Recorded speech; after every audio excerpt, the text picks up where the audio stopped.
Hi, everybody. Thanks so much for joining me today on the Sandra Hartstone Show. Well, today is Wednesday, and it's story time. As I've thought about the story I want to share with you today, there was a story that came to mind of a young lady, and it is a story that I'm telling you I will never forget as long as I live. This is about a girl named Noela. Now, Noela was in our film Walk With Me When War Comes to Your Door. And when I interviewed her for the film, she told me that the reason she came to live at Iris Global Home for Children was because her parents had gotten mad at one another and killed each other. Well, as it turns out, that's not exactly what happened. A couple of years later, when I was back showing them the finished film, she said, "Would you like to interview me again?" And I found that interesting, and I said, "Well, yeah, I would." So we sat down and she began to tell me her story. And I'm telling you, I couldn't breathe. I was speechless. And I tried really hard not to cry in front of her, but I don't think I was very successful. Here's what really happened. She was about 10 years old when her father, who I guess he had been okay, been able to take care of the family, made pretty good money. Something happened that he lost his money and he wasn't doing well. So he went to a witch doctor. And of course, this is a common thing in Africa. And it's my personal opinion that this is why Africa suffers so much, is because witchcraft is so prevalent over there. His good friend took him to a witch doctor. And the witch doctor said, if you want to make money, you have to kill your oldest child. I know. Can you believe it? So the oldest child found out what he was planning. So she actually ran away from home to avoid being killed. So he goes back to the witch doctor and says, my daughter ran away. Now what do I do? And he says, well, if you can't kill your oldest daughter, you have to kill your wife. So he took his wife out into the woods with a machete and killed her in the most brutal way. Now, meanwhile, Noela and her 4 younger siblings, one of them being a baby, she straps the baby on her back and she leads the other 3 children, where the 5 of them go out looking for their mom, and they find her really, massacred, really is what it was. It was, I'll spare you the details, but it was very graphic. So these children all just fall on their mother, sobbing. So, well, as you can imagine, little children seeing their mother in that state and that she's dead. It was so awful. Well, her mother's brothers, when they found out what the husband had done, they came to their home and they took the children and they put them all inside the hut. Of course, nothing kept them from looking out a hole in the hut. And they took an axe and they cut off the privates of the husband and axed him to death. All while these children, aged infant to 10 years old, watched. I don't even think I can imagine the horror and the trauma these children have lived with. But here's where the story really gets compelling. For a year, this family, the relatives, allowed the children to live there, but they would not allow them to eat any of their food. They wouldn't feed them. And if they tried to eat any food, they would beat them.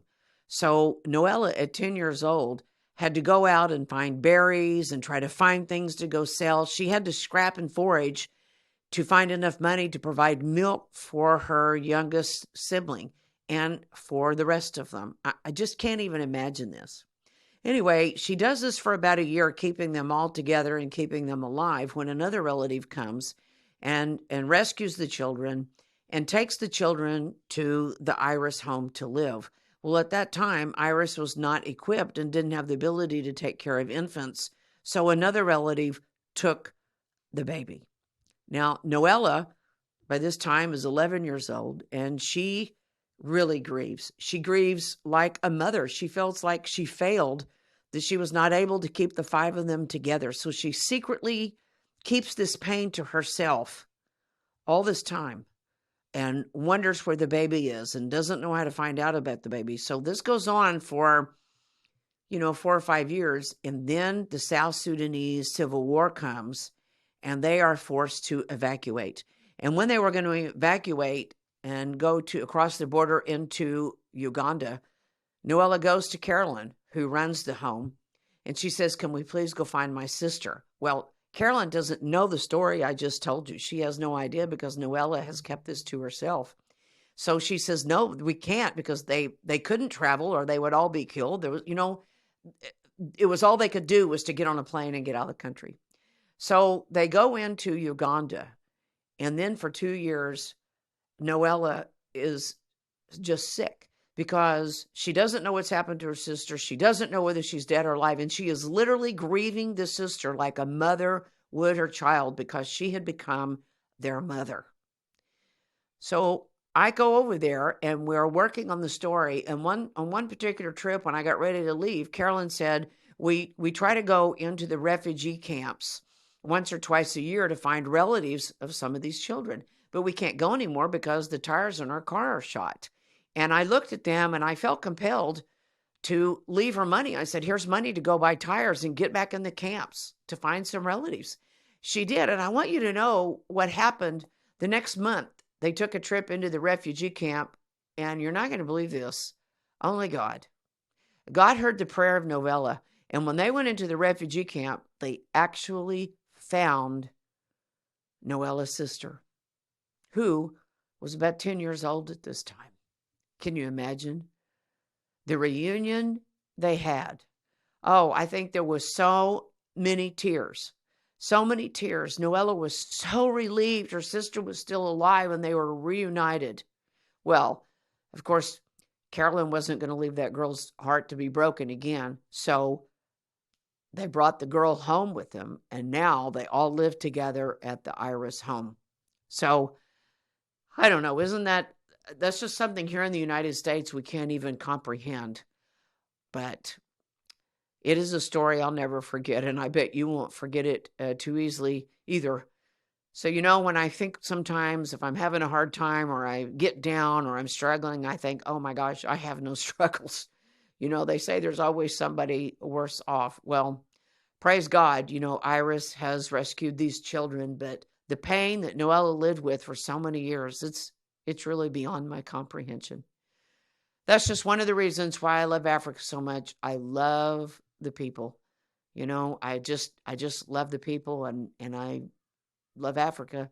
I think whenever God gives you an assignment and he puts that place on your heart, you just have love for the people in the place because God gives it to you. So anyway, I hope you enjoyed hearing the story today. I know it was kind of a tough story, but boy, it's a good one, isn't it?